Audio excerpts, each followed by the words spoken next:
my fellow Americans.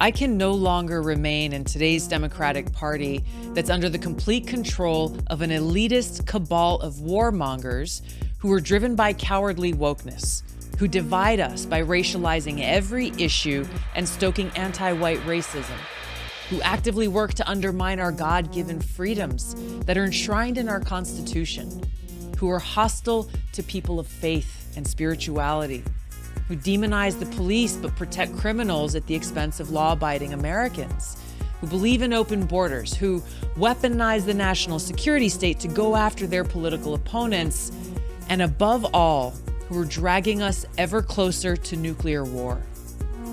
Now, I believe in a government that's of the people, by the people, and for the people. Unfortunately, today's Democratic Party does not. Instead, it stands for a government that is of, by, and for the powerful elite. Now, I'm calling on my fellow common sense, independent-minded Democrats to join me in leaving the Democratic Party. If you can no longer stomach the direction that the so-called woke Democratic Party ideologues are taking our country, then I invite you to join me.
The Vietnam War and the push for US involvement was a result of the Gulf of Tonkin incident. A lie. The Iraq War famously is a result of lies. Wars in Somalia are a result of lies. The Second World War and the German invasion of Poland was a result of carefully constructed lies. That is war by media. Let us ask ourselves, of the complicit media, which is the majority of the mainstream press, what is the average death count attributed to each journalist?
Let me ask you a question. Do you think you should be the one to be able to decide when to pull the trigger?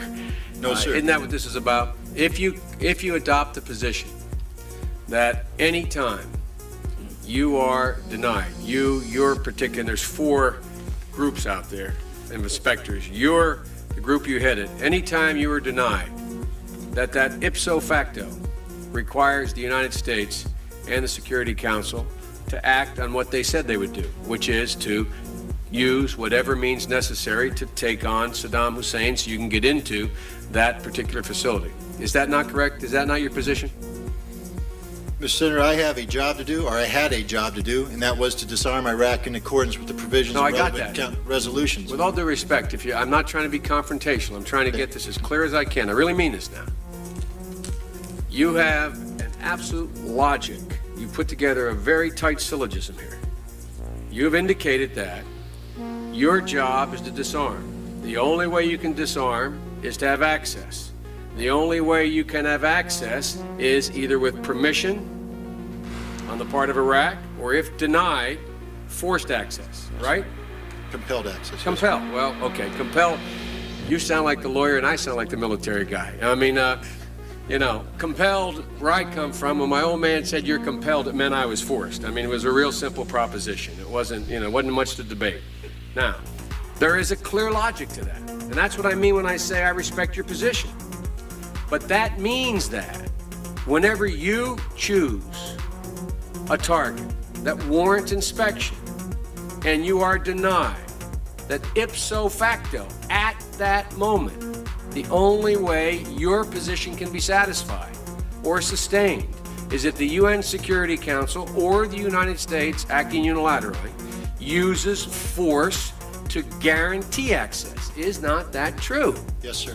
Now, that means that you get to choose the time and place when we would use force, if we use force. No, sir. Of course you do. If you choose the site and it's denied. And we coordinate with the member states to include the United States. Exactly. And prior to us going in, we have their agreement that this indeed is an inspection worth doing. Okay, inspection worth doing, everybody's agreed it's worth doing, and it gets stopped. Yes, sir.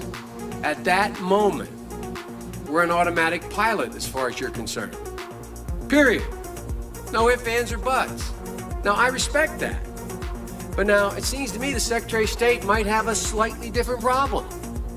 Secretary of State might be sitting there and saying, now look over there on that side. Now, I remember so-and-so and so-and-so and so-and-so, and the 12 people on this side, they're all the ones that said they didn't want to use force. Now, I'm going to have to go tell the president now that we should, or Secretary Cohen, unleash whatever it takes to get it done. And our military assessment is the same as the majors. The majors' assessment is, privately held but publicly acknowledged later, that airstrikes alone aren't going to do this. Saddam's not going to cave on this. So, now here's the deal. I recommended the president have at it and let the chips fall where they may. A reasonable position for the Secretary of Defense, the Secretary of State to take. But I respectfully suggest, Major, they have a responsibility slightly above your pay grade. slightly above your pay grade, to decide whether or not to take the nation to war alone, or to take the nation to war partway, or to take the nation to war halfway. That's a real tough decision. That's why they get paid the big bucks. That's why they get the limos and you don't.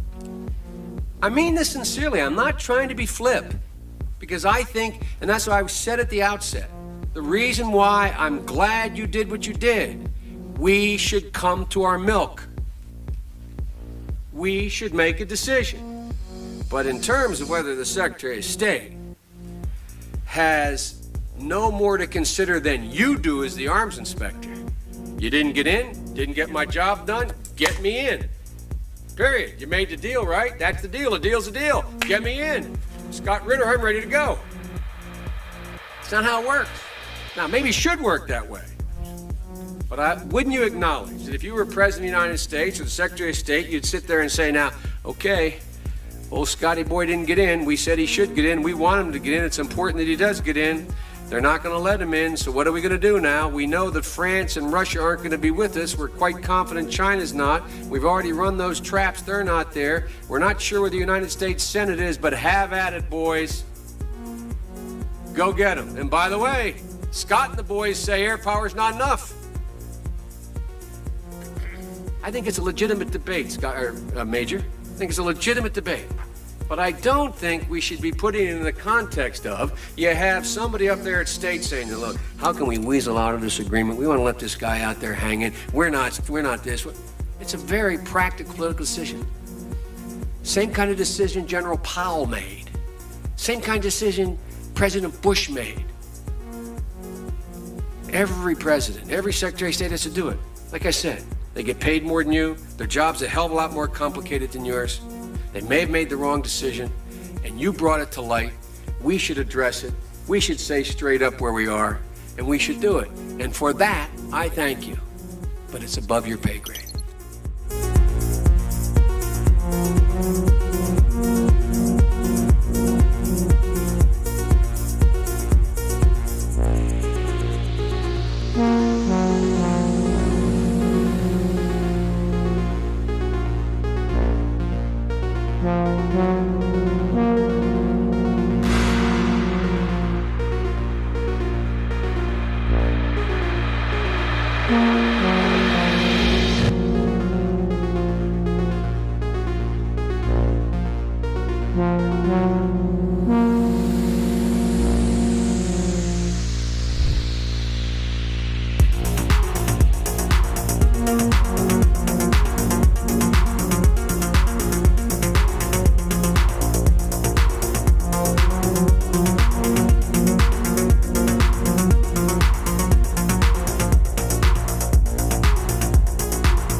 Rationality belongs to the cool observers, but because of the stupidity of the average man, he follows not reason but faith, and the naive faith of the proletarian requires necessary illusion and emotionally potent oversimplifications, which have to be provided by myth makers to keep the ordinary person on the right course.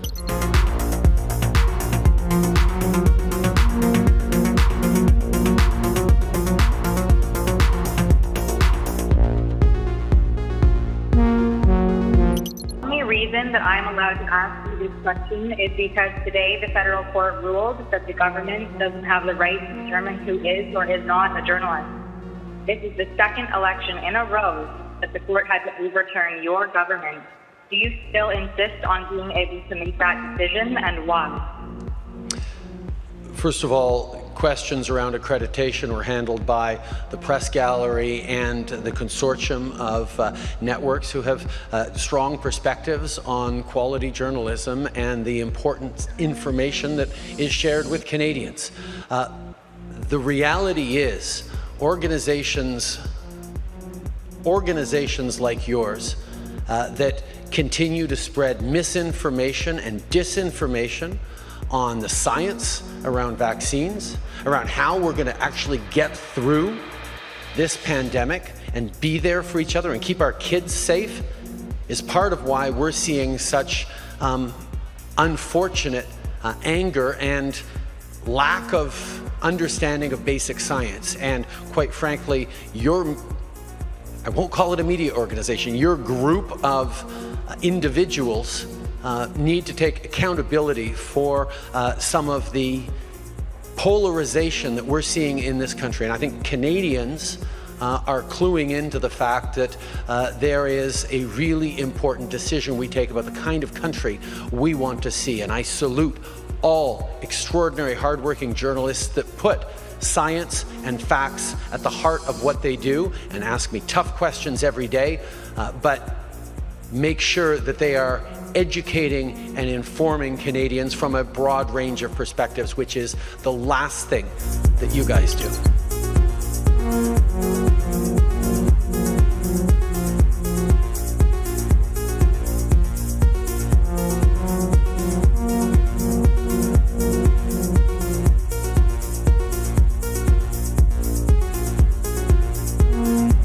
You killed a million people in Iraq. That is a separate... You killed 1 million people in Iraq. It's incredible that you have the brass neck to be sitting here now urging another Iraq war. George, after if what I was you've still already in done. Parliament...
There can be no doubt that Saddam Hussein has biological weapons and the capability to rapidly produce more, many more.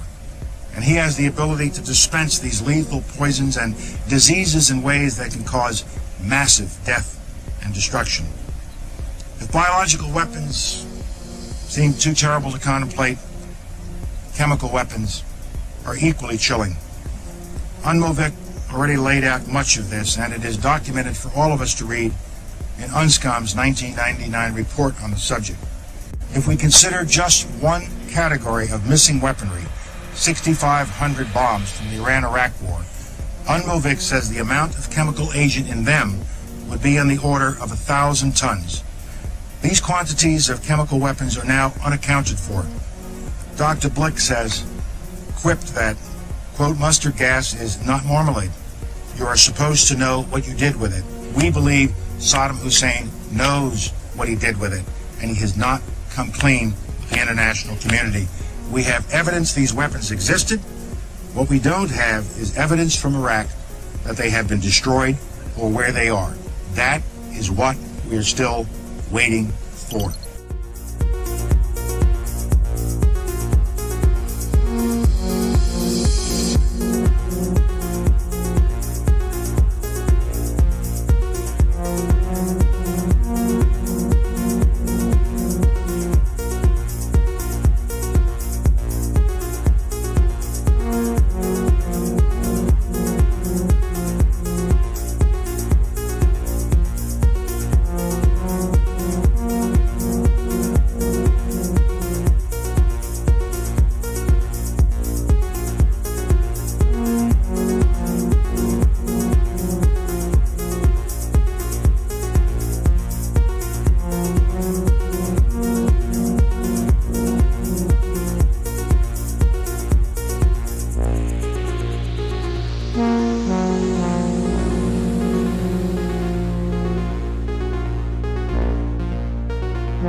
Dr. Fauci, knowing that it is a crime to lie to Congress, do you wish to retract your statement of May 11th where you claimed that the NIH never funded gain-of-function research in Wuhan?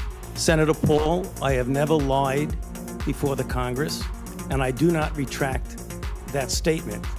This paper that you are referring to was judged by qualified staff up and down the chain as not being gain of function.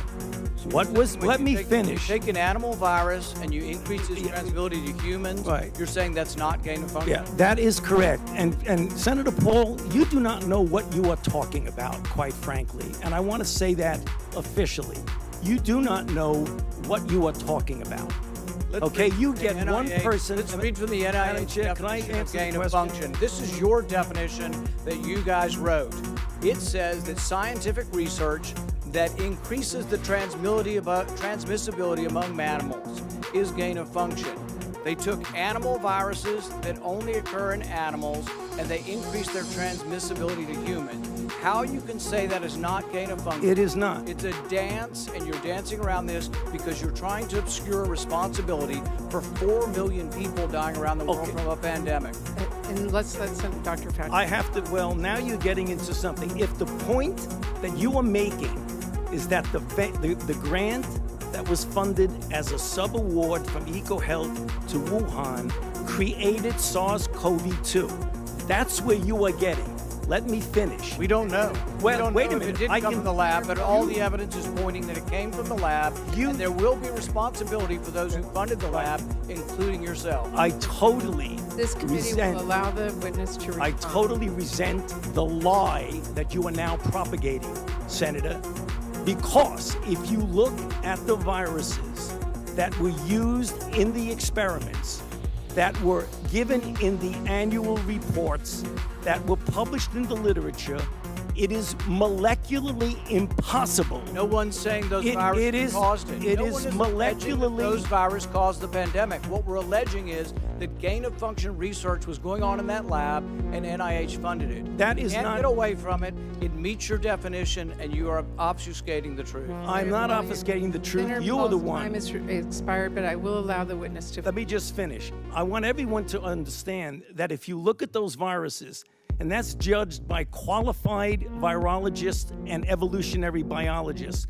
those viruses are molecularly impossible to result No in one's saying those viruses SARS-CoV-2. caused the pandemic. Senator Paul, We're saying they are gain-of-function viruses because they were They're not. animal viruses that became more transmissible in human, and you funded it. And Don't you admit the truth. and you Senator implying Paul, your time has expired, and I will allow witnesses who come before this committee to respond. Dr. and you are implying that what we did was responsible for the deaths of individuals.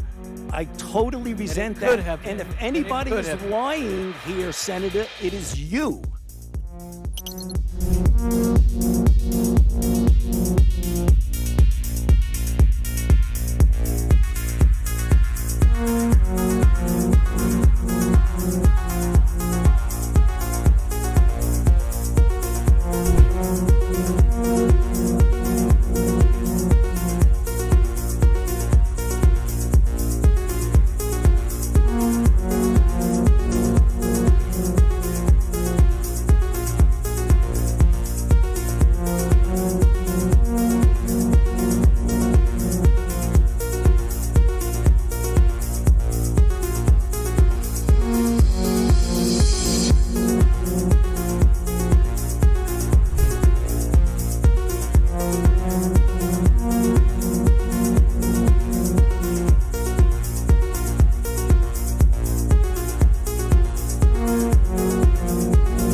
Whatever our hopes may be for the future, for reducing this threat or living with it, there is no escaping either the gravity or the totality of its challenge to our survival and to our security. A challenge that confronts us in unaccustomed ways in every sphere of human activity. This deadly challenge imposes upon our society two requirements of direct concern, both to the press and to the President. Two requirements that may seem almost contradictory in tone, but which must be reconciled and fulfilled if we are to meet this national peril. I refer first to the need for far greater public information, and second, to the need for far greater official secrecy. The very word secrecy is repugnant in a free and open society, and we are, as a people, inherently and historically opposed to secret societies, to secret oaths, and to secret proceedings. We decided long ago that the dangers of excessive and unwarranted concealment of pertinent facts far outweighed the dangers which are cited to justify it. Even today, there is little value in opposing the threat of a closed society by imitating its arbitrary restrictions. Even today, there is little value in ensuring the survival of our nation if our traditions do not survive with it. And there is very grave danger that an announced need for increased security will be seized upon by those anxious to expand its meaning to the very limits of official censorship and concealment. That I do not intend to permit to the extent that it's in my control. And no official of my administration, whether his rank is high or low, civilian or military, should interpret my words here tonight as an excuse to censor the news, to stifle dissent, to cover up our mistakes, or to withhold from the press and the public the facts they deserve to know.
Welcome, everybody, to Redacted on this Thursday. I'm Clayton Morris. I'm Natali Morris. And on this show, we try to cover the stories that the mainstream media largely ignores, and not by choice. We would love it if the mainstream media would cover the stories that we cover here, because maybe it would be less work for us. I mean, a lot of these stories are hiding in plain sight. Yeah. All the media has to do is open their eyes, and most of them are not exclusives. It's only for people who like to read. Right. Just all you have to do is follow the facts, and that's what we try to do here on this show. So welcome. We get a very busy show for you on this Thursday. We worked hard all day on this, and we hope that we can bring you some value tonight. We're going to be looking at the unbelievable stories of atrocities coming out of Ukraine and the videos that continue to mount around chemical weapons, attacks on Russian soldiers.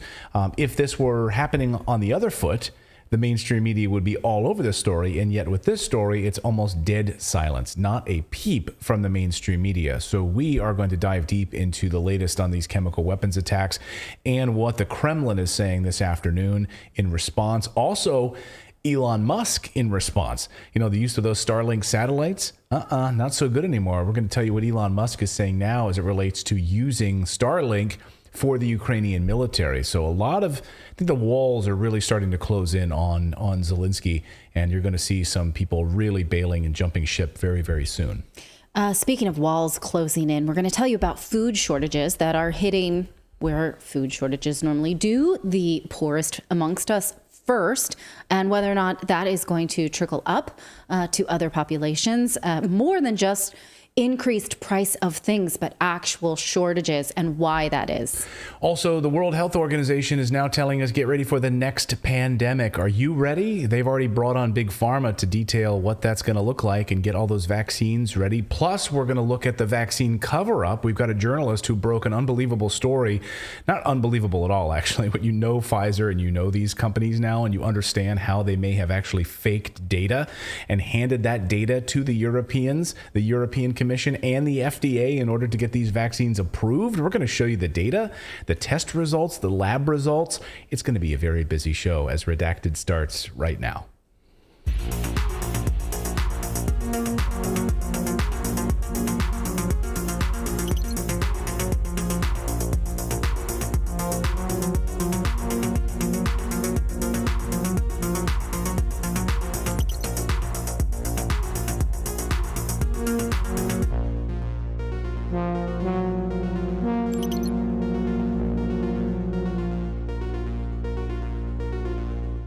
Welcome, everybody. Hope everyone's having a great Thursday as the middle of February nearing. Are you guys have any Valentine's Day plans?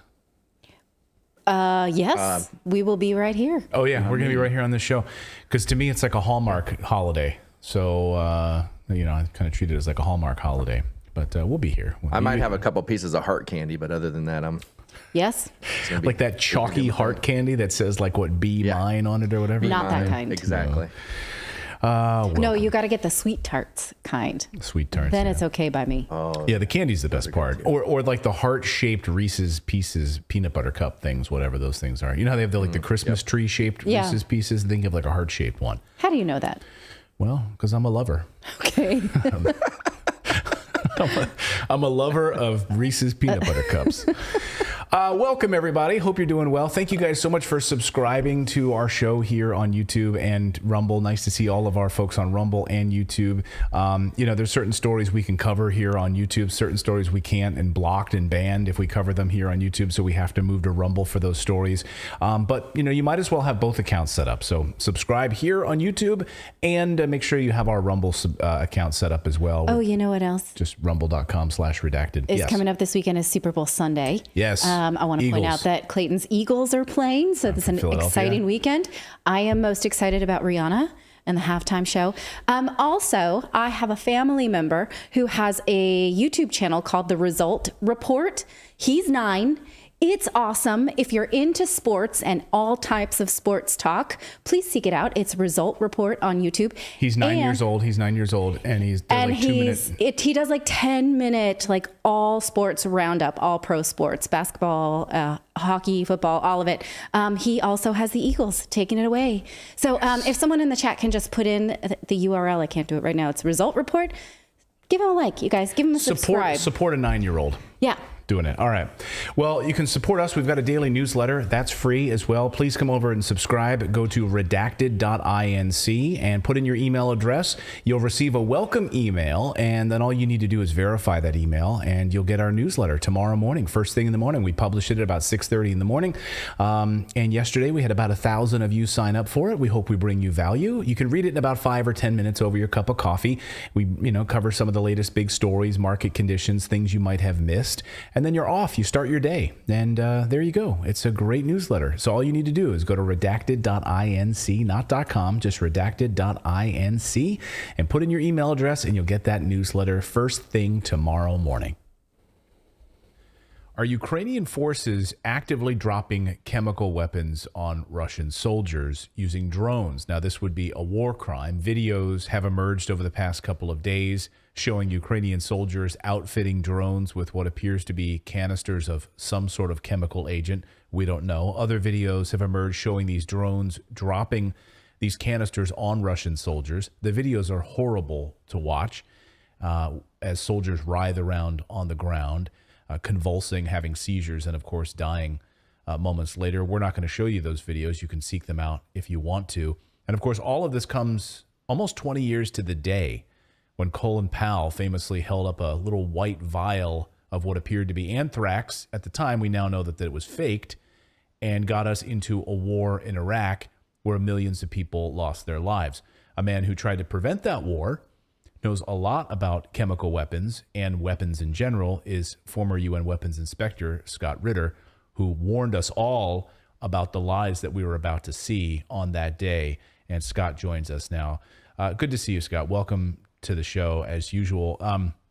It's interesting. Of course, the story about Ukraine is amazing, and you, with your experience trying to warn the world of the lies that were being perpetrated in Iraq, when you hear these stories coming out of Ukraine, these videos emerging of purported chemical weapons being outfitted on drones, what happens in your brain? Like, is there like an alert that goes off? How do you assess what you're seeing in Ukraine versus what you knew happened in Iraq 20 years ago? Well, first of all, I have to take the videos at face value.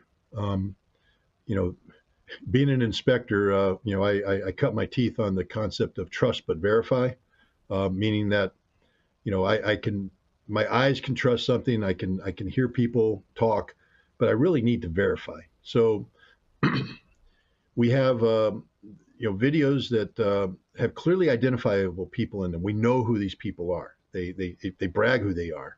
And they're claiming to be producing what looks like to be a hydrogen cyanide type weapon, which is a deadly gas. I just remind people that if you bite into a cyanide capsule, you will die.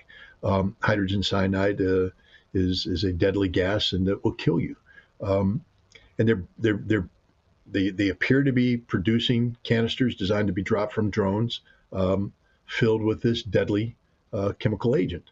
So, and then we have the video, as you said. I saw it. It's not an easy watch. It's, in fact, it sickened me and broke my heart because clearly the guy was struggling to live. He wanted to live. That was a human being who did not want to die, and he was being subjected to one of the worst deaths imaginable. I don't want to get into what hydrogen cyanide does, but it's not pretty, and his death wasn't pretty. And again, I want to trust that video is showing me what it shows. But you do need verification. But then let me talk about double standards here. If we had a videotape showing Syrian government forces bragging about how they were going to produce a chemical agent and deploy it by a drone, and then we had a video that showed a drone strike against, say, a white helmet, or some sympathetic figure, to the United States, some of the Kurdish people that we claim to support in northern Syria, and showing a Kurdish fighter writhing to death on the ground in the most horrific fashion. I can guarantee you the United States would be holding an emergency session of the Security Council right now, demanding a full-scale investigation by the Organization for the Prohibition of Chemical Weapons, OPCW, backed by the United Nations. They'd be seeking a Chapter 7 resolution by the Security Council to hold those who perpetrated this accountable, meaning that they would use military force in response. That's what the United States would be doing. but there's silence. Silence, deafening silence right now. Crickets. The world is silent. The OPCW is silent. Where is the organization? You know, these brave members. I have no use for the OPCW. I just hope people understand that I am strongly biased against them, not because of what they stand for, but because of what they have become. Literally a tool of the United States and its NATO allies to pervert the cause of banning chemical weapons into something where they use unsustained allegations of chemical weapons to justify military action, because that's what they did in Syria. We don't need to get into that. People can read what I've written and read other reports. Andre Mattei just published a fantastic article in his Substack, and I encourage everybody to go there about exposing, again, the lies and duplicity of the OPCW. But the OPCW has an intelligence branch that monitors media, social media, et cetera, and they've allowed themselves to be used by the White Helmets and other anti-regime forces in Syria, where they have planted video evidence showing, Syrian government crimes, and then the OPCW has immediately acted and demanded access, need to get in there, had to do this, etc. Guys, OPCW, you have the videotapes. You've seen them. They're publicly available, of the Ukrainian forces bragging about preparing this and then actually using it. Why aren't you demanding access to Ukraine? Why aren't you going to the Security Council demanding action against the Ukrainian government? Where are the sanctions? Where are the threat of military force? Why are you silent in the face of what is clearly a war crime of horrific proportions? And here's the danger. If you tolerate this, silence is consent. And to remain silent only encourages the Ukrainians to escalate, use more. On that videotape, I think they showed 2 canisters being dropped. We don't know the whole story.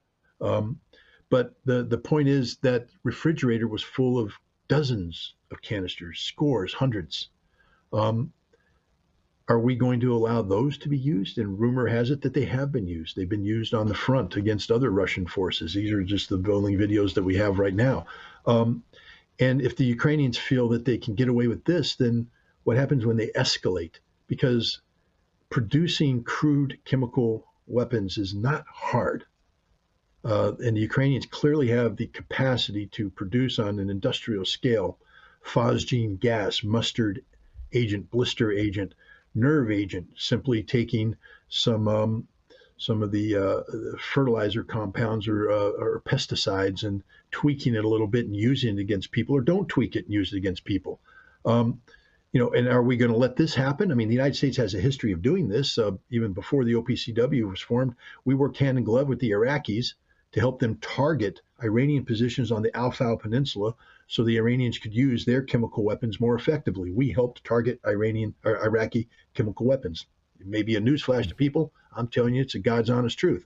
Are we going to do this now with the Ukrainians? We provide all the targeting data for Ukraine for major things like HIMARS, et cetera.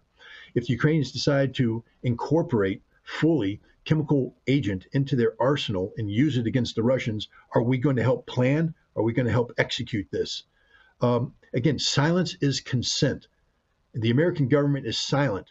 And the American people now, anybody watching this, Europeans, et cetera, you're now silent.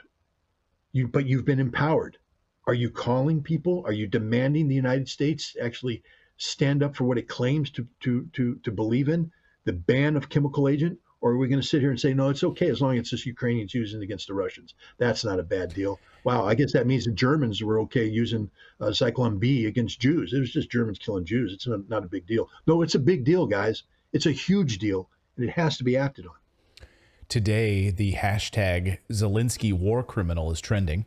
It's being shared all over, and it's gone viral today. This is a day literally after he's meeting in front of the UK Parliament with Rishi Sunak, standing there being praised, being handed gifts, treats, treasures, whatever, while asking for more help from the UK Parliament. I don't recall, maybe you can enlighten me on this, I don't recall anyone from the UK Parliament asking him about these chemical weapons.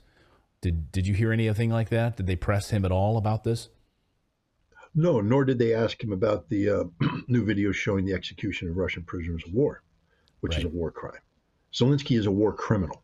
Ladies and gentlemen, let's just understand that. He's a war criminal, And every time he meets with a politician, he flew to the United States. He was received in the White House. He was received by Congress. He was allowed to address Congress. You allowed a war criminal to address the American people from the most sacred venue possible, the People's House, Congress, in a joint session.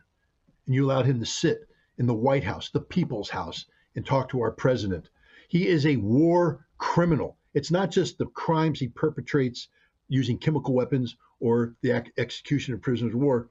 He literally provides sustenance and he sustains Nazi ideology.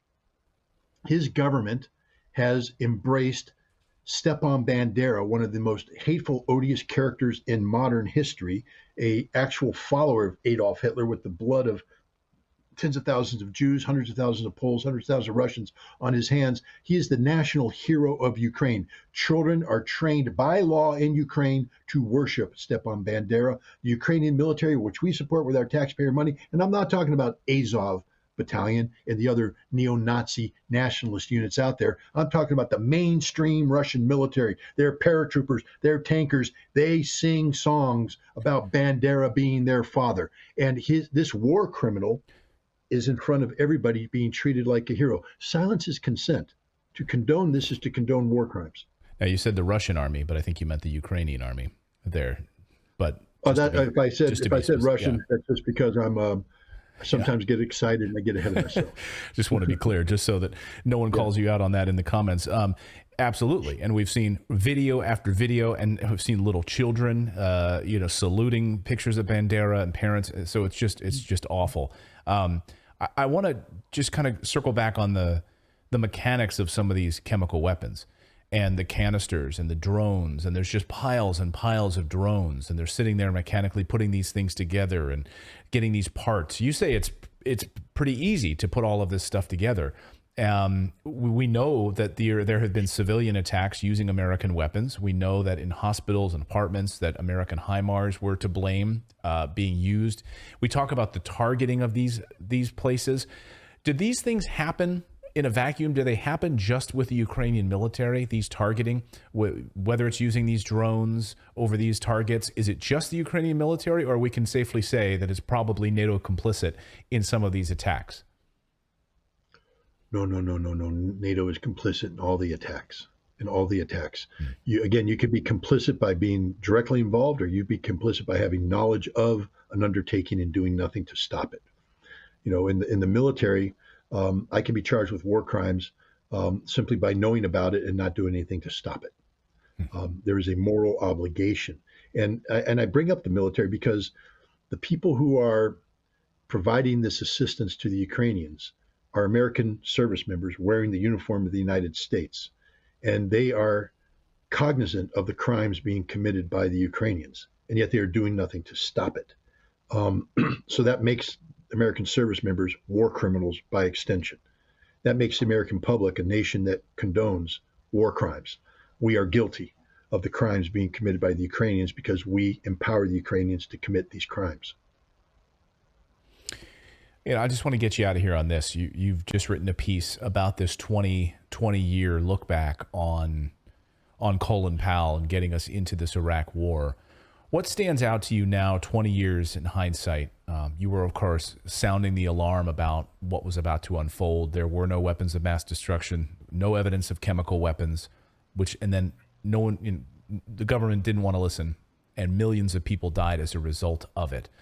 When you look back on that now, what do you think about those days 20 years ago? Yeah. I entered the UN inspection process with eyes wide open. I mean, I knew what we were doing. I knew what the American policy was regarding Saddam Hussein. And it was difficult. When I first joined, I actually went down to Washington, D.C., and I said that because a lot of people make me out to be this naive Boy Scout. Ain't nothing naive about me. I went to Washington, D.C., and I said, look, I know what the policy is, regime change. But the United Nations is talking about disarmament. And if we disarm, sanctions will be lifted, and that undermines regime change. Is there a game being played here? if there is, I don't want wink, wink, nod, nod. I need you to tell me straight up there's a game being played. I'm a big boy. I'm an adult. And then I will make a decision whether I want to play that game with you or not. And I probably would have, because I'm an American and I do what my government tells me. If I think the cause is just, and at that time I was convinced Saddam Hussein was one of the most evil men on the planet. But they said straight up, nope, you need to implement a Security Council resolution, and you work for the executive chairman and you take your orders from the United Nations. And I said, so that's the will of the government? They said, yeah. So I spent the next 7 years doing exactly that, only to find out that there was wink, wink, nod, nod going on. They wanted me to do something else. And I said, no, I got my orders. I obey my orders. My orders are to faithfully execute the mandate of the Security Council. But there was always this struggle taking place. So I understood the conflict in the United States about Saddam Hussein's continued survival and how what I was trying to do with disarmament interrupted that. I resigned because of it, but I didn't feel betrayed by my government at that point in time. I was angered by the policies. The betrayal came because to be frank, prior to that, the people paying the price were the Iraqi people. And while my heart goes out to the Iraqi people, as an American and as a Marine, my loyalty is to my Marines, to that. So, I resigned on principle, et cetera. But as I saw my country going to war, that's a whole different, concept. And I firmly believe that you can't go to war unless you've exhausted all possibilities to resolve the issues peacefully. And you have to go to war being honest about this. It's one thing to lie so you can continue to strangle Iraq. It's another thing to lie to put American lives on the line. And what I saw in the lead up is that the American government was willing to lie to the American people to make a case for war that would cost thousands of Americans their lives, but it was a dishonest case. And I did my best to speak out against that and say, no, I'm not going to let Iraq off the hook. They don't have what you claim for them to be having, and it's not worth the drop of, of the blood of any Americans on this. Colin Powell was a man that I held in the highest regard. I had interacted with him in the past during the INF treaty when he was one of the guys that got that treaty off the ground. During the Gulf War, he had my back when people were angry that I was telling the truth about not killing any Scuds. And as a weapons inspector, he stopped the CIA from removing me and 2 other Americans because we weren't playing the wink, wink, nod, nod game. So I held this guy in high regard. But when he sat there in front of the Security Council and he told lie after lie after lie after lie to justify us going to war, I said, oh my God, well, I'm not naive. I know the U.S. government lies, but to lie to the American people like this, to go to war, it broke my spirit. And ever since then, what I've come to realize is that American officials are incapable of telling the truth about anything. Because from that moment on, we have never told the truth about anything. We haven't. Everything we say is a lie. And that's what I've taken away from this. And here's the part that hurts. It's one thing for an American official to tell a lie. It's another thing for the American people to be empowered with the knowledge and information that proves that that is a lie, and then do nothing to hold that person accountable because you become complicit in the lie. It's the same thing we talked about with that American service member who was aware of a war crime taking place in Ukraine, who was facilitating that war crime and doing nothing to stop the war crime. Our government lies to us on a daily basis, and we, the people of the United States of America, do nothing to hold them to account for these lies, so we become partners to that lie. And this is what's heartbreaking, because we are literally a nation that lives on a throne of lies. Well, and this week we learned that, confirmed by Seymour Hersh, that in fact the Nord Stream pipeline was in fact blown up by the Americans, as we had all suspected. And there's silence once again. Silence. Mainstream media is ignoring the story. The Associated Press is complicit in being a stenographer for the White House. And we're all complicit in this. Where is the massive investigation? We're freaking out about a helium balloon that drifted over the United States, but we're not upset about a pipeline that was destroyed by United States terrorists. $12 billion piece of critical energy infrastructure. This was literally an energy Pearl Harbor for Europe. It was a surprise attack carried out by the United States against our erstwhile European allies, especially Germany. The ramifications of this attack is the economic destruction of Europe, and yet no one's talking about it. Seymour Hersh has bravely put the truth out there, but the U.S. government denies. The American media is complicit in that lie. But the most stunning thing is that the Germans who were attacked are complicit with their own silence. Right. This is shocking. It's really one of the most amazing stories I've ever covered, and it's amazing to watch the European silence. I'm in Europe, and it's just crickets, absolute crickets. Yeah. It's like an abusive relationship where everyone else sees it, but they don't want to acknowledge it. So everyone just stays quiet about it. America loves them. America loves them. Mm-hmm. No, we don't. We don't love you. We don't like you. I would encourage all of you to go out and read Scott's sort of retrospective piece on Colin Powell. It's an eye-opening, and if you weren't there at the time, you don't know the context, I'll link it up in the description below. And always great having you on the show, Scott. We really appreciate it. Thank you so much for your context on all of this. Thanks for having me. And you point out to Scott, so many people in the chat were like, no one listened to him, and millions of people died, and he was right, and has been vindicated since.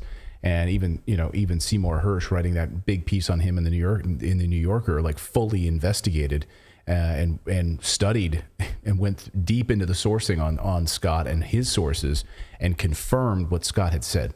And so, impeccable journalism. Because why would you want to say things that Congress doesn't want you to say? We saw in the Twitter files what happens when Congress has a narrative and then pushes people to form around that narrative, and how they're like, yes, but can you just say what we need you to say for whatever selfish purposes? Right. At the end of the day, you can like the guy or not like the guy. It doesn't really matter. What he was saying is accurate, and he's now vindicated. And a guy like Colin Powell sitting there with a vial of anthrax that was faked, moving an entire country to war where millions of people end up losing their lives, and destabilizing an entire region. Like, that was the result of that holding up of that anthrax vial. Yeah. Anyway, awful. More news on Ukraine that we want to get to. Elon Musk with some breaking news this afternoon, announcing that his company SpaceX is going to limit the use of the Starlink system in Ukraine. Of course, this was one of the early things in the war after February of last year that everyone was sort of like praising Elon for sending Starlink so people could have internet access. Right. It's satellite based, so it's available to anyone underneath the atmosphere. You just put up a satellite dish on your house, and people that live in rural places can get internet access. The idea was to bring internet to the world. And so, a lot of the narrative around rolling this out was about the urban disruption, about people who needed to leave their homes, keep in touch with their family, about how, oh my gosh, Ukraine has been sort of bobbled up from the middle. People don't even know where to go. They don't know where their relatives are, who's being called up.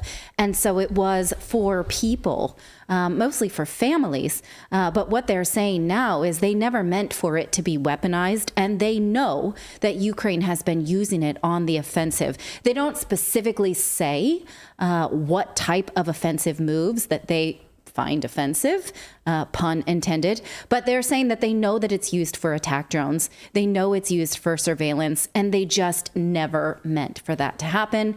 And so they're pulling it. Well, and if you see these drones that we just featured in that last story with Scott Ritter, where we talked about the chemical weapons use, and you see that these drones are dropping canisters of some sort of chemical weapon, and then to know that, wait a second, the drones that they're using are using the internet, and they might be using our Starlink system to carry out war crimes. I think that's when we shut down the internet service. Yeah, you got to find a different. You're going to have to find a different provider for that. Like, you want to, get on the phone with one of these other internet telecoms Verizon. Maybe Ukraine can get on the phone with like Vodafone or any of these other different providers throughout Europe and be like, hey, we wanted to carry out some war crimes. We're launching chemical weapons, which we know is a violation of the Geneva Convention of War Crimes. Starlink shut us down. Would you guys throw in some pro bono internet access so we can carry out drone strikes and kill people? We can have no latency, right, because otherwise we bomb unintentional places, which has happened. Which we like doing anyway, but collateral damage. So SpaceX, according to these reports this afternoon, has reduced the Ukrainian military's ability to use Starlink satellite internet service to control drones in its conflict with Russia, the company's president said. SpaceX was, quote, really pleased to be able to provide Ukraine connectivity, but the technology was never intended to be weaponized. And they told the 25th annual FAA commercial space teletransportation. So the Ukrainians have leveraged Starlink in ways that were unintentional and not part of any agreement. So, we have to work on that with Starlink. So they have limited their ability to do that, to be able to use Starlink for UAVs, unmanned aerial vehicles, and other things. Now, they had donated over $80 million worth of Starlink terminals to Ukraine at the beginning of the conflict, when Elon Musk late last year in 2022 mentioned, this is getting a little expensive. No one's even trying to end the conflict. Am I expected to keep footing the bill here? There was a resounding answer on Twitter, yes, you are. We do expect you to keep doing that. The woke mob just attacked him. And then he further offered a solution to peace talks. They shut that down immedely. They mocked him for mentioning peace, yeah. Yeah. So he capitulated, continued to provide this internet access. But now, as Scott Ritter just mentioned, that silence is, what was the word he used? Being complicit. Yeah. And clearly they don't want this. Now, they stopped short of saying exactly what they find to be the line in the sand, but they just said there are things that we can do, and we have done, meaning pulling some wires. Well, you got to wonder what they're aware of too. They're using these satellites, and how much is then Starlink aware that, it seems like NATO is providing targeting information to the Ukrainians using our own satellites, and they're zeroing in on Russian soldier positions, and then they're dropping these chemical weapons on top of them. Exactly. If NATO's going to be complicit, that doesn't mean Elon Musk and his company has to be, because that's exactly how they're dropping the chemical weapons, is with drones, and they're using that satellite to fly those drones. So in essence, he then would be responsible for the chemicals that are being dropped. Yeah, because look, if I have an amateur drone, I've got a DJI, whatever it's called, and it uses satellite. DJI, yeah, sorry. It uses satellite connectivity, and it also tells you when there's you're in airspace that you shouldn't be, right? When I'm flying it over Area 51, I get an alert, Clayton, you better turn around and get back out of there. No, when you're flying it near spaces that are restricted airspace, it'll tell you, and you'll get alerts, and it'll stop you. You can't go any further. Yeah, so Clayton has tried. I've tried, and so it'll definitely be using satellite tracking to let me know where this drone is. So that's I didn't really think about it that Beyond way, just true. That, though. It's interesting. Oh. Yeah, go. No, you go ahead. Oh, go. Oh, I was gonna say it's interesting that this story on Reddit. It's on the front page of Reddit, one of the popular stories for the day.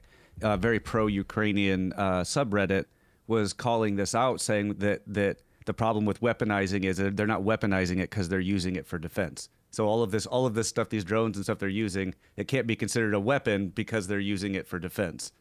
And it was just a really interesting argument that exactly that was. So you can use it. It was you can use it for war crimes. Yeah, you can't use if I use a gun to defend myself, not a weapon. Interesting.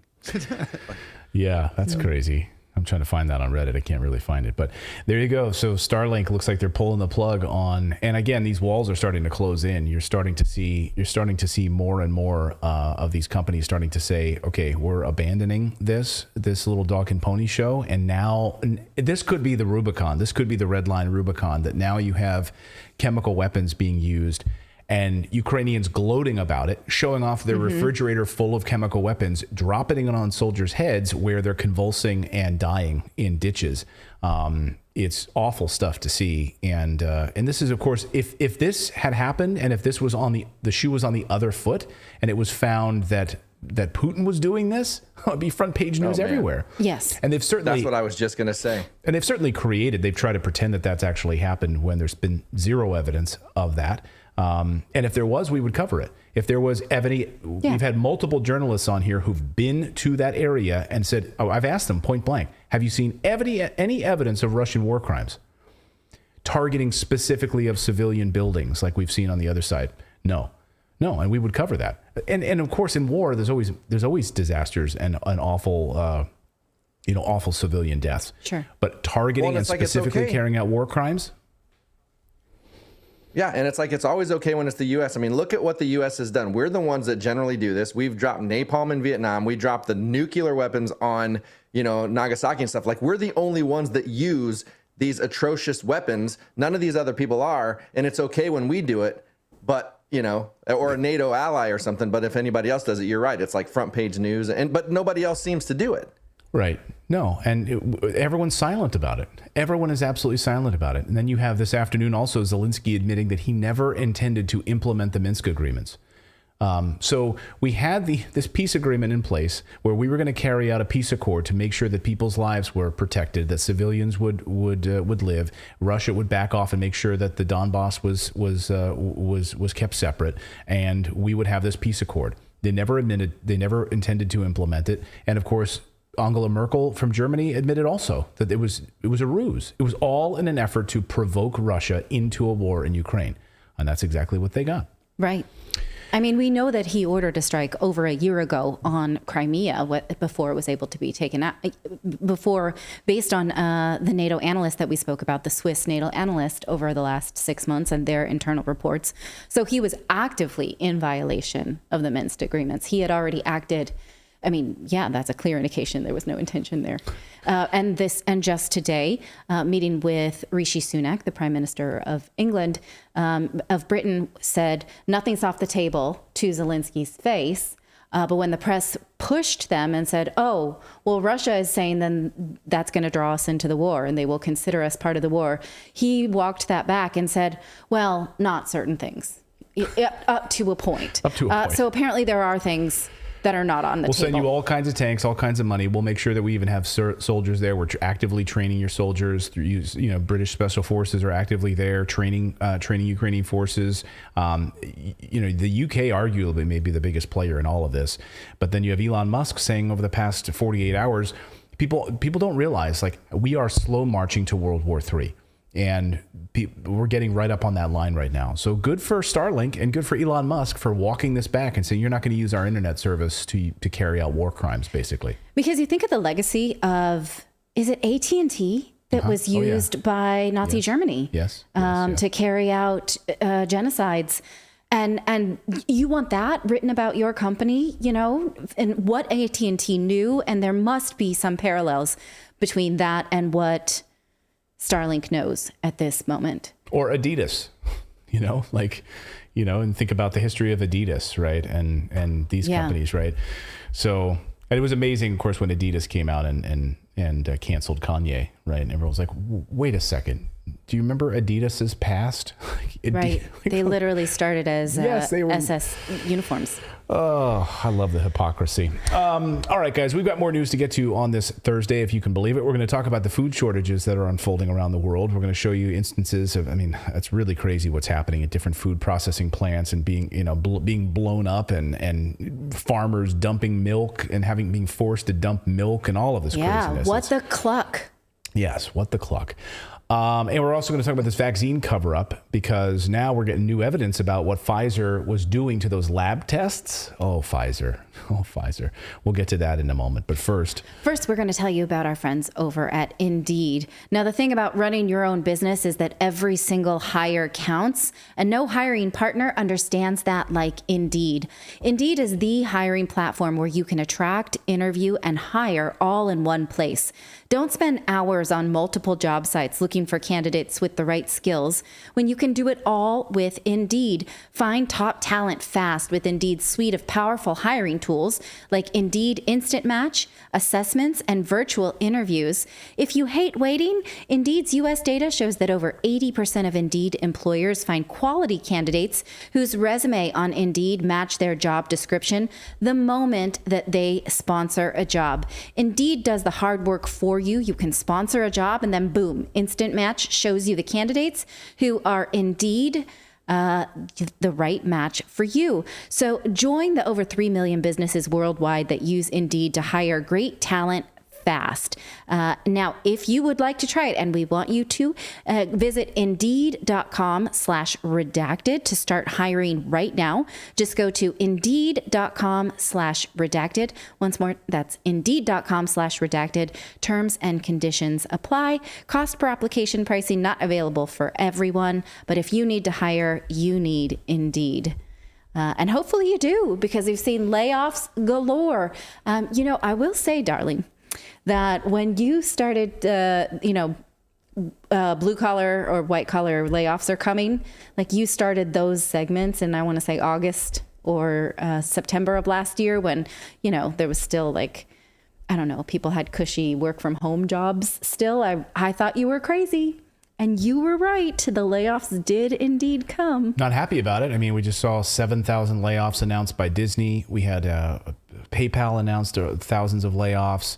eBay announcing all big tech companies, a lot of banks.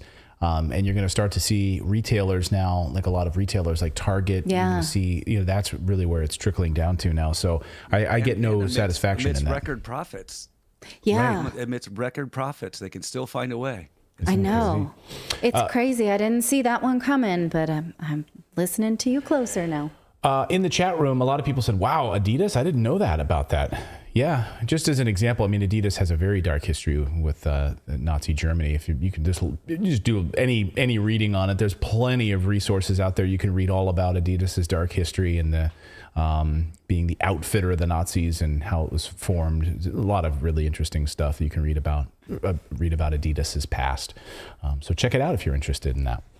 All right, we've got more news we want to cover. All right, we want to tell you about food shortages the world over, because many places are hurting for food, and shortages are doing what they usually do, which is harming the poorest amongst us first.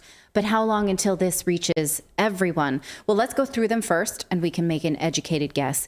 Last year, when the war began in Ukraine, everyone was freaking about wheat and cooking oils, because Russia and Ukraine export a lot of that from many countries.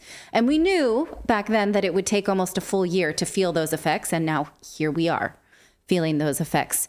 But of course, the wealthiest countries have been able to secure their shipments, but as expected, the poorest have not. For example, in Mogadishu, hospitals are saying that they are treating over 1,000 emergency cases of malnourished children per month. Jeez. Can you imagine that? This is not just they don't get seconds. This is they get zeros. Nothing. Children.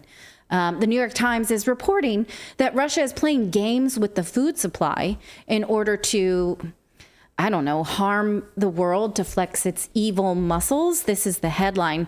They're saying that, the number of ships leaving through this region has plummeted, which is not actually true. The number of ships has been fairly consistent since treaties were reached in the fall, but the number of exports that are going to humanitarian aid has plunged because the wealthy countries are skipping the line.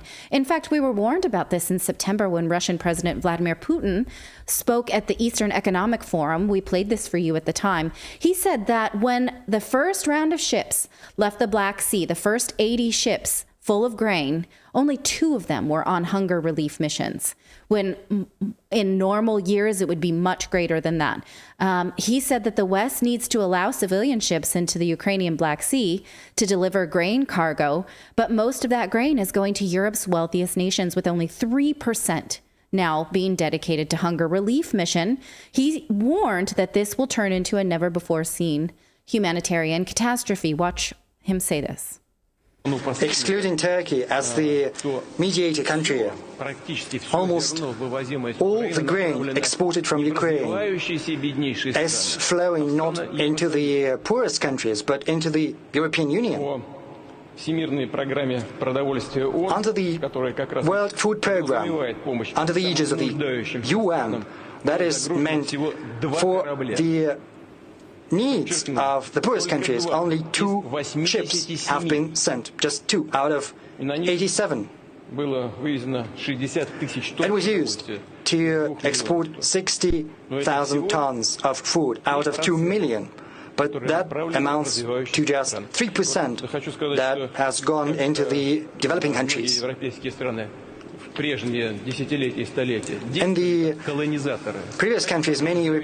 previous centuries, many European countries used to be colonial powers, and they continue to act as such. They are simply deceiving the developing countries. And I can say that if this approach continues, then the problem with the food is only going to exacerbate, to our greatest regret, which can turn into a never-before-seen humanitarian catastrophe. Well, at the time, this was a prediction. Reuters now is reporting that what he says is true. Take a look at the chart that was just published within the last week showing how humanitarian aid from places that usually give aid to Africa is plummeting. In the clip we just showed you, Putin estimated that it was below 3%. Well, look at this chart where we were in 2022, 4%. Other European countries, EU and other member states, 17% in 2022, down 8 percentage points. So the places that are hurting, that normally receive aid, are not going to when the rest of the world is in crisis. And, I'm not saying we can blame Europeans who are living with energy crisis, who are living with rising costs, but it's their politicians who are choosing not to send this aid. And how can people living in these hardships then advocate for other people? It's incredibly hard. Their leaders know that when they drag this war out, they are increasing the cost of living and creating a scarcity of food that developed nations will jump the line and starve out less developed nations. In Pakistan, people have to skip work and wait in long lines just to have grain to feed their families. Jeez. Watch what one expert says about that. आटे अगर हो तो रोटी खाने के लिए हम इधर आया हुआ है सिर्फ इस खातिर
said it's not a lack of arable land.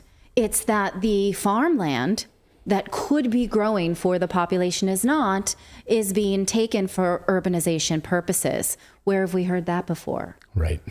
Well, that's exactly what's unfolding in the Netherlands, of course, right? And yes. That's exactly what the World Economic Forum wants, which is to take farmland, both in the United States, Bill Gates buying up as much as they can, nor the Netherlands, but taking up New Zealand nitrogen laws.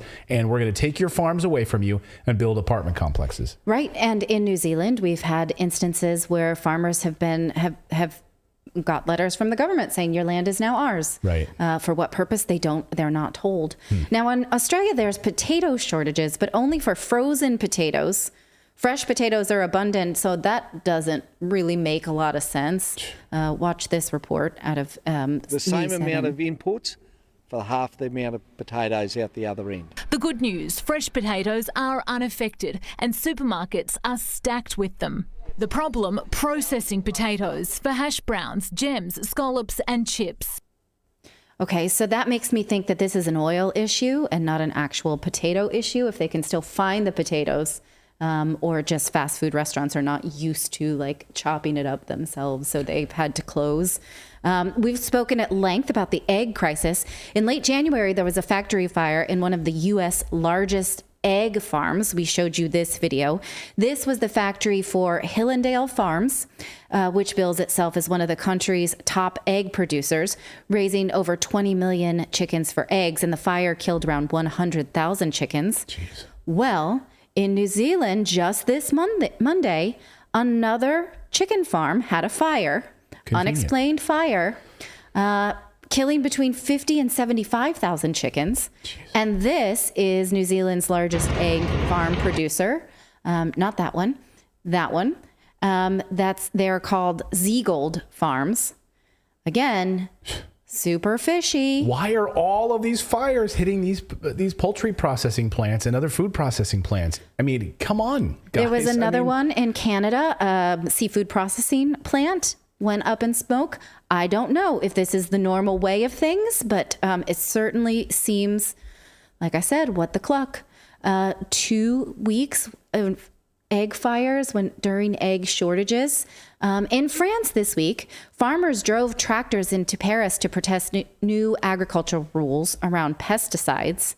So again, this all seems to be pointing to the fact that food shortages are due to human mismanagement, definitely not overpopulation or climate crisis, as the media would like to sort of boil it down and oversimplify it. There is food. It's just not reaching the people who need it, which makes it so hard to stomach the fact that world leaders are opening up their coffers to shell out aid to Ukraine, right? Aid in the form of money and weapons, when that aid is really needed in the form of hungry children.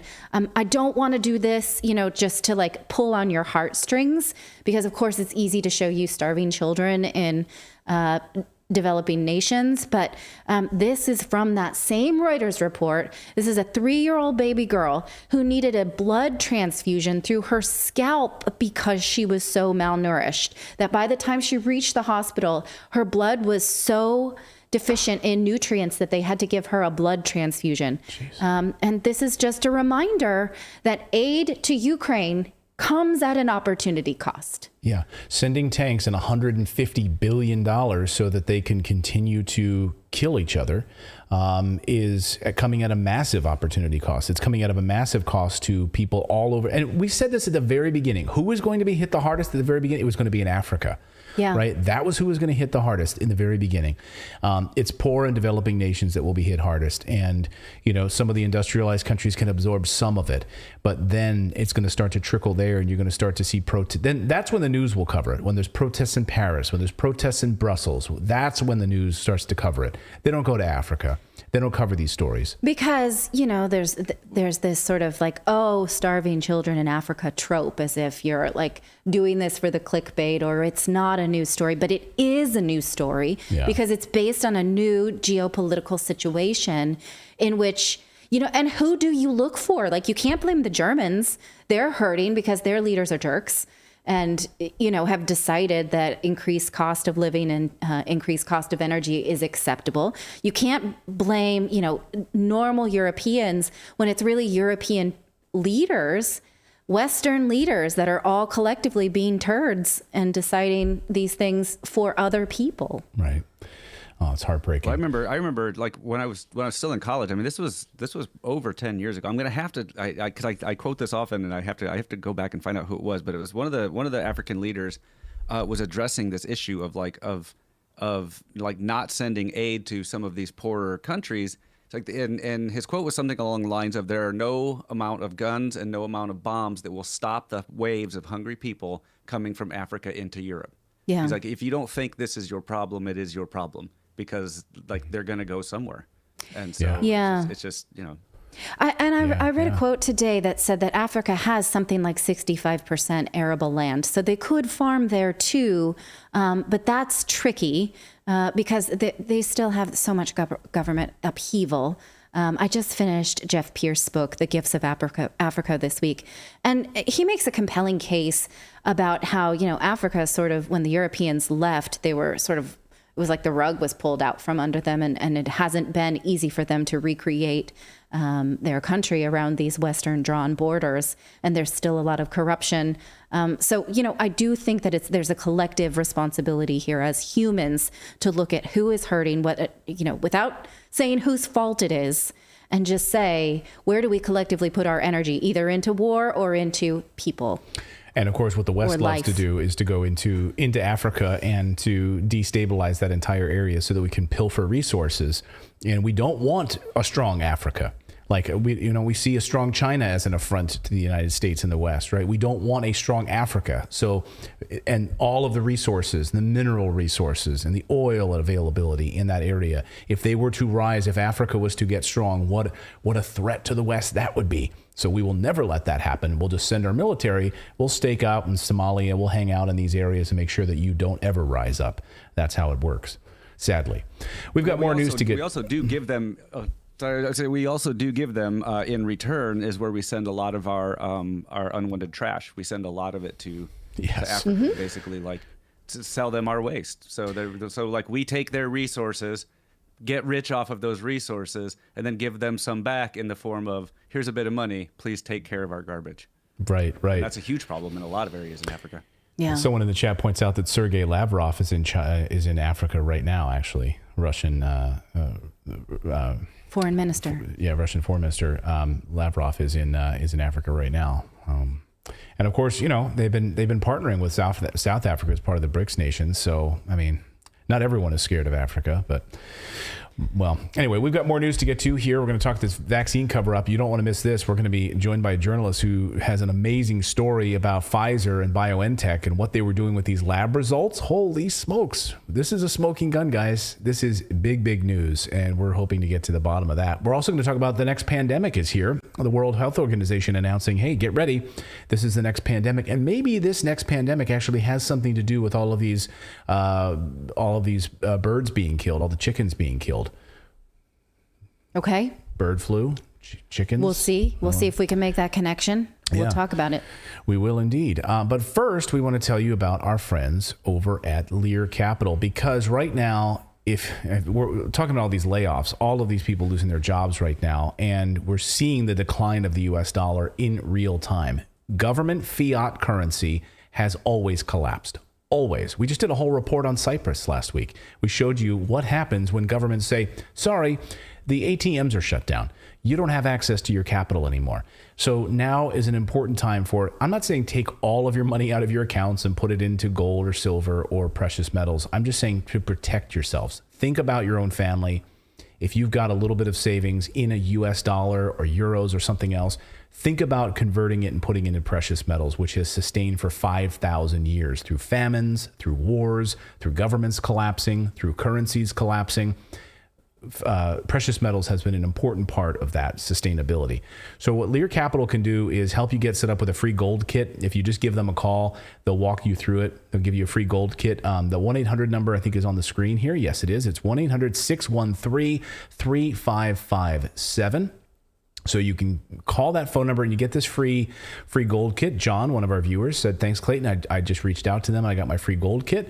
And if you qualify, you actually get up to $15,000 in free bonus metals when you make a qualified purchase. So if you do decide to convert part of an old 401k or an old IRA into precious metals, you can also might qualify for that additional $15,000 in free bonus metals with a qualified purchase. So to learn more, call that 800 number, 1-800-613-3557.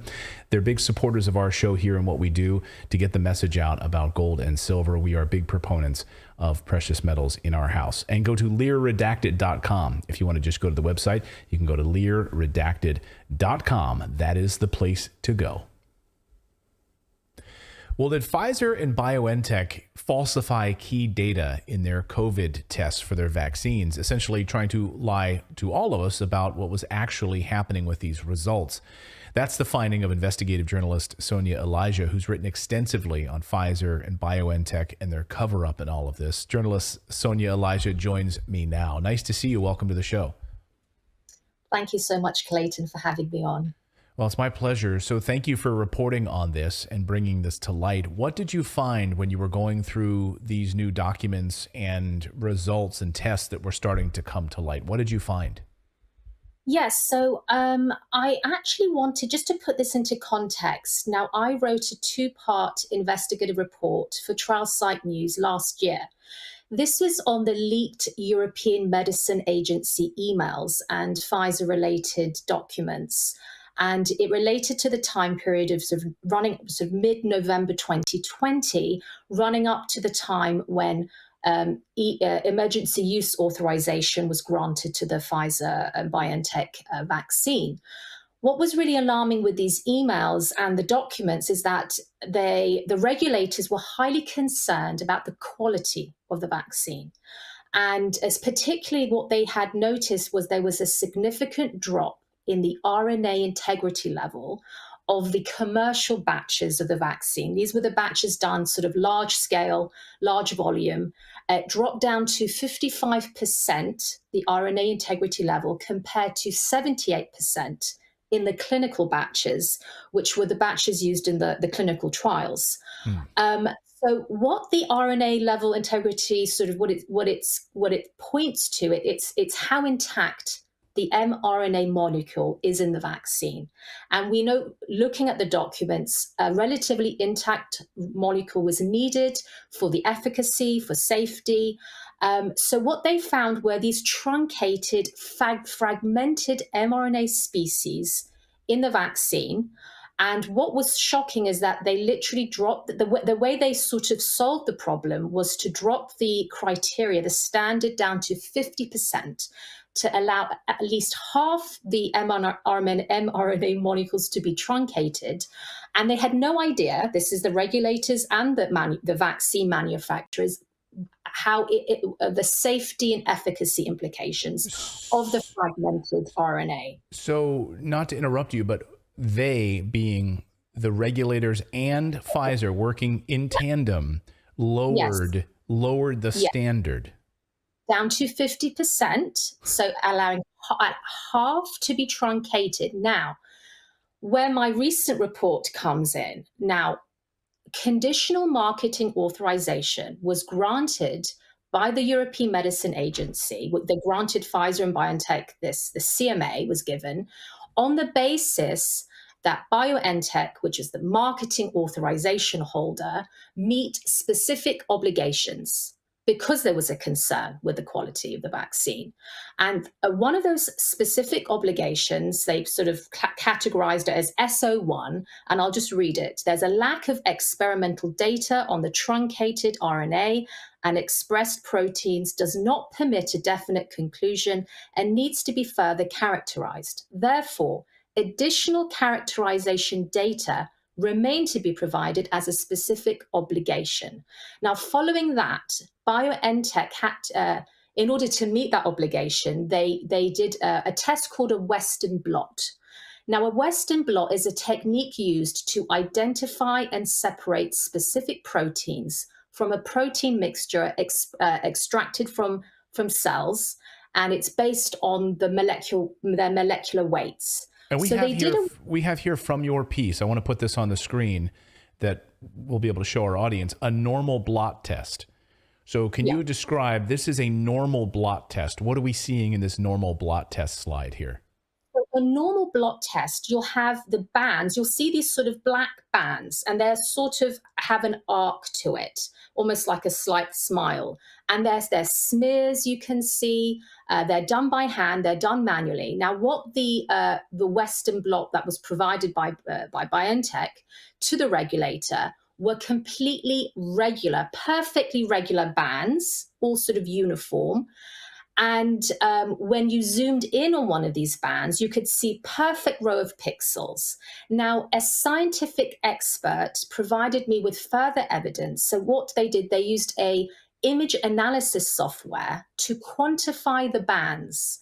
And when they did that, they did a plot profile of the bands. And this is what is so alarming and so concerning, is you can actually see certain bands copied and pasted. So they've been literally duplicated in groups of 2 or 3. And that's what my report shows. And this is the new evidence. This is, I believe, the smoking gun, because it's a copy and pasted data. And what is just astounding, Clayton, is that the regulators accepted these as authentic Western blots. Now, my report goes into what a conventional one looks like. Now, the counter argument is that all these are maybe automated. These are done by computer. Now, if you take that argument and run with it, it fails to explain the duplication of the results, because an automated Western blot will you'll still see variations in the positioning of the bands and their intensity. And it also fails to explain the terminology used by BioNTech and Pfizer. They use the same terminology that you would describe a conventional Western blot, one done by hand. Wow. So that argument just fails in my eyes. Other pieces of your report where you talk about the major objections and the comparability, and you talk about the in this piece, and part of this a major objection is the truncated and modified RNA species should be regarded as product-related impurities. What does that mean? That means there's a problem with these and these should not be allowed to go to market? It means that they don't know what they are. There's no characterization data.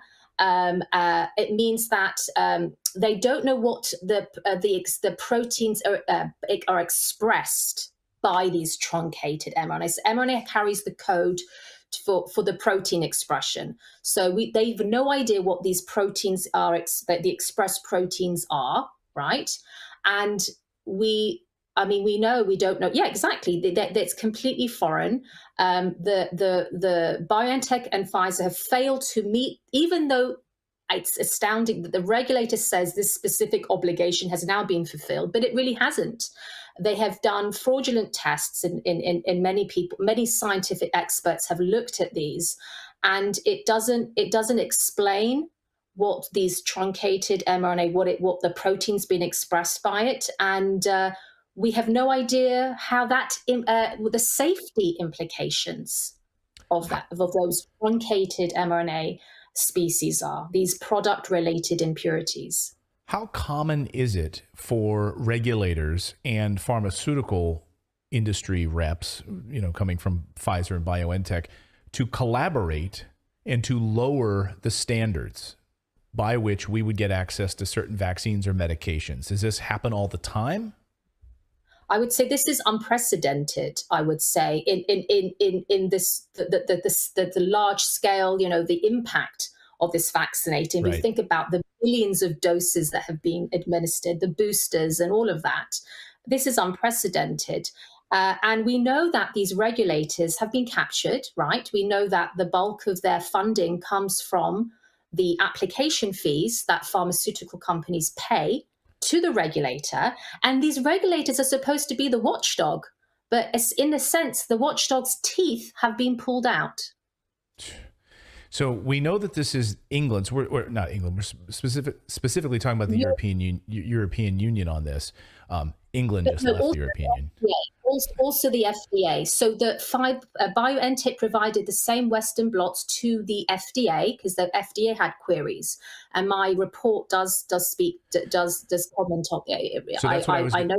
Yeah, that's what I was going to get to on the FDA side. So now there's a history here, and then that's cataloged in Beth Macy's book, Dope Sick. And I want to just pull up a quote out of Dope Sick, if you'll allow me, where she writes, "It would not come to light for 9 more years that FDA regulators and big pharma executives had been quietly holding private meetings at expensive hotels, at least annually since 2002, through a drug industry-funded nonprofit, an ethical quandary a Milwaukee Journal Sentinel reporter shone the light on in 2013. The meetings led to the development of enriched enrollment, an aptly named practice that allowed drug companies to weed out people from their studies who didn't respond well to their drugs, therefore tipping the balance towards FDA approval of new drugs and away from science." So in this situation, she's talking about how they were able to take people out of the studies that didn't respond well to the drugs and therefore tip the balance. In this case, it's different, right? They're using these tests and they're manipulating the test away because they're really not looking at actually human trials in this, are they? They're using fake data. it's fake data, but also we know in the clinical trials, they did remove people from the trials. I've also looked at the Pfizer clinical trials, and I've written extensively on this for Trial Site News. I found anomalies, errors. I mean, just really shocking what I found. I've also interviewed Brooke Jackson, the whistleblower, and I found a third death in the clinical trial that was part of the pivotal, it was before the cutoff date, that the New England Journal of Medicine, it was supposed to go in that pivotal trial, but it was missing. They said there were only 2 deaths. I found a third. That's an increase of 50%. And I have written to, again, I've written to, as a writer, response to, the regulators and of BioNTech, Pfizer, sort of no response there. But we know that there's a lot of fraudulent activity has gone on because we're seeing the evidence. Have any lawmakers come forward to say, thank you for this, we're going to look more deeply into this, or has there been radio silence?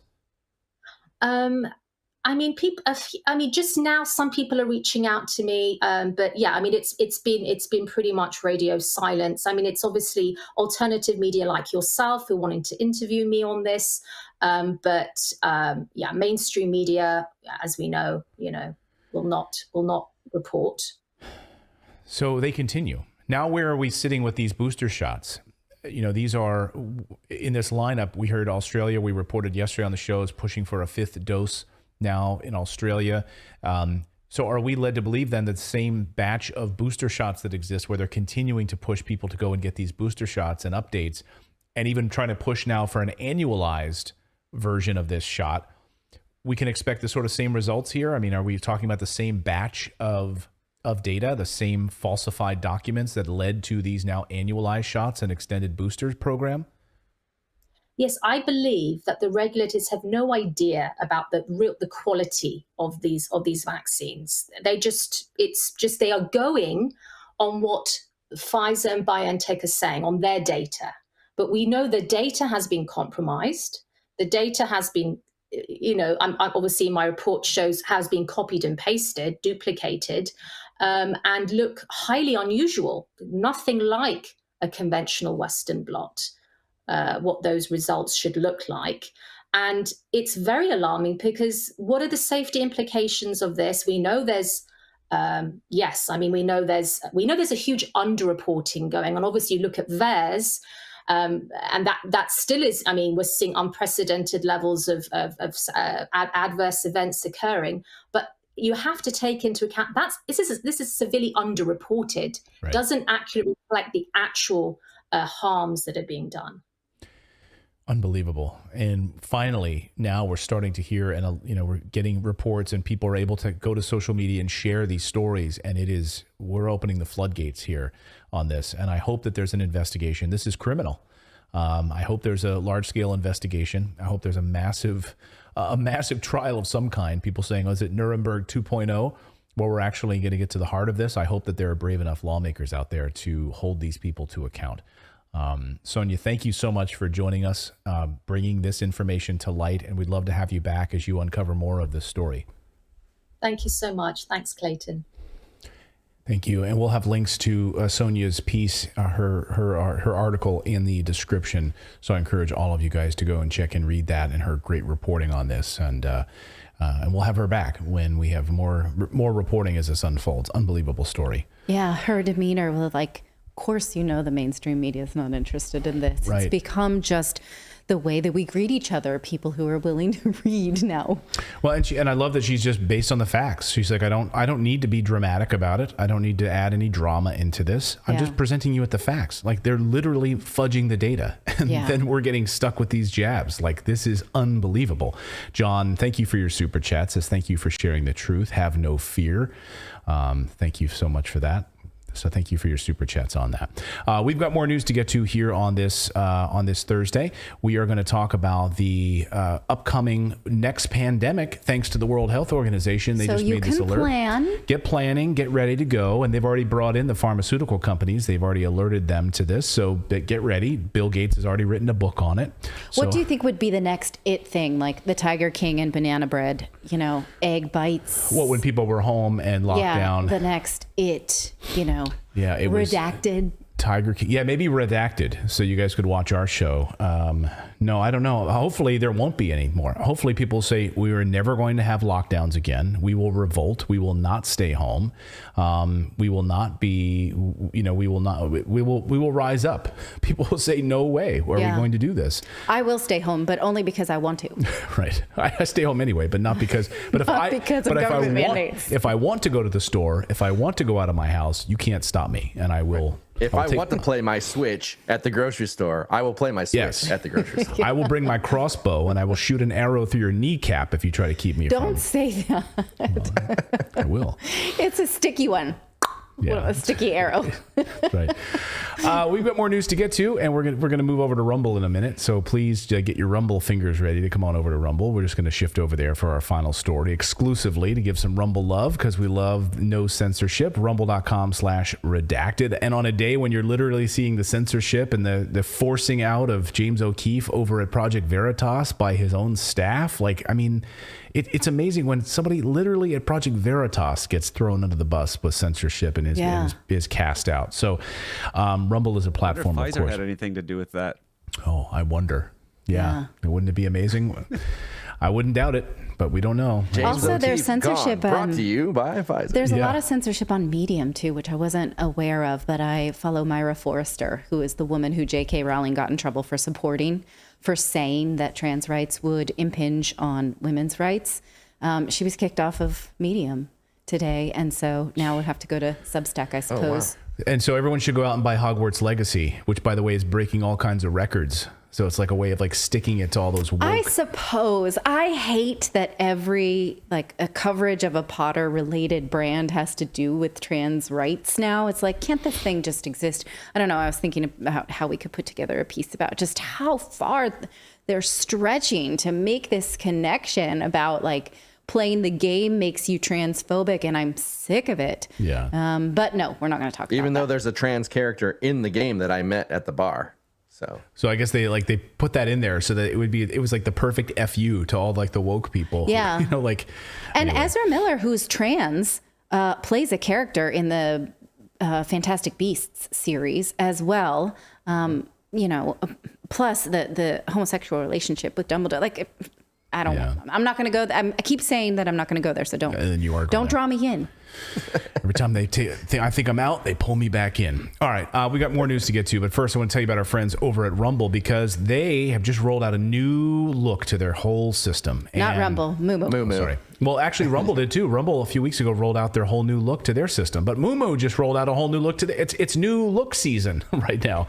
So our friends at Moo have just rolled out their new earnings season calendar, so you can follow any of your favorite companies that you're interested in investing in. Instead of hunting and pecking to find out when they're going to announce earnings, it's all right there. And they've also done some amazing things for our Australian viewers as well. You get $110 cash reward when you deposit any amount of money in the account. But right now, just for signing up, and you can grab some free stocks, 15 free stocks just for opening a Moo trading account. So if you want to trade ETFs, you want to trade gold stocks, gold producers, silver producers like I do, then you can absolutely do that right here inside of Moo. Get 15 free stocks just for opening an account. And even if you do nothing right now because the market's kind of crazy, you just open the account, you get the free stocks, just let it sit there, wait a year, see those stocks rise, and then cash them out, put them in your own account, and then you've done nothing really.